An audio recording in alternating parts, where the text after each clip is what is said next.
Tonight, we are listening to millennial voters, many of them voting for the first time. Clinton has a 28-point lead among them in a poll by Harvard's Institute of Politics.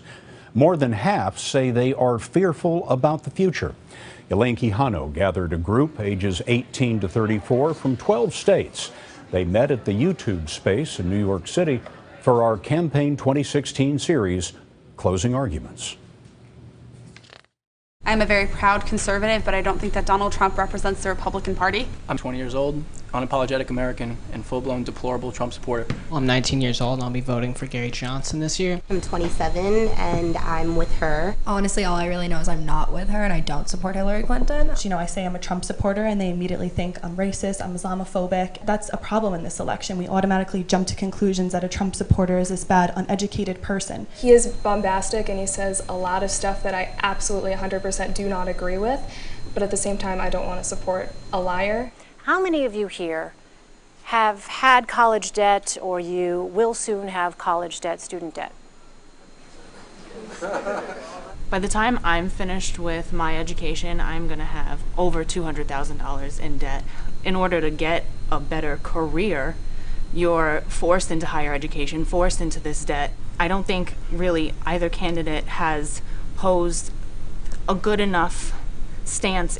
All right, I want to turn to another topic here, and that is the issue of civil rights. But a recent poll found that 85% of young African Americans and 72% of Hispanics believe their race is under attack in the U.S. I wonder, why do you think that is? This particular topic is something that's really dear to my heart because I was robbed and shot in my head. And if that wasn't enough, I look up and I was staring down the barrel of another gun.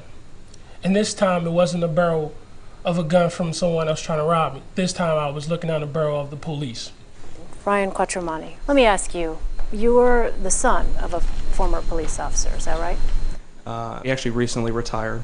I think there are bad police officers. I think, there's plenty of corrupt police officers. But I think Obama hasn't done a decent job at helping the African American communities, and I think Hillary Clinton is part of that. But I do support our police.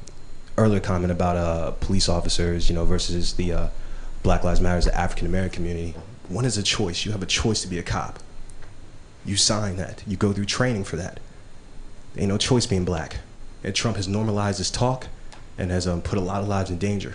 Here's the thing. Trump hasn't been in the White House, so to say that Trump tore our country apart at the seams and created this racial division, no way. President Obama was the one who was in the White House for 8 years, and race relations have been worse than ever in this country. Let's look at who is in office, an African-American man who has torn apart this country. We need to look at that.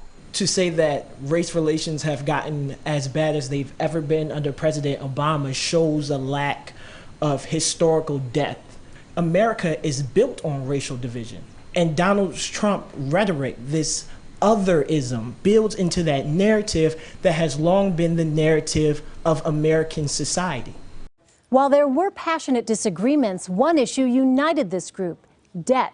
Many told me that they can't repay their student loans, which means they're putting off decisions like buying a house or starting a family.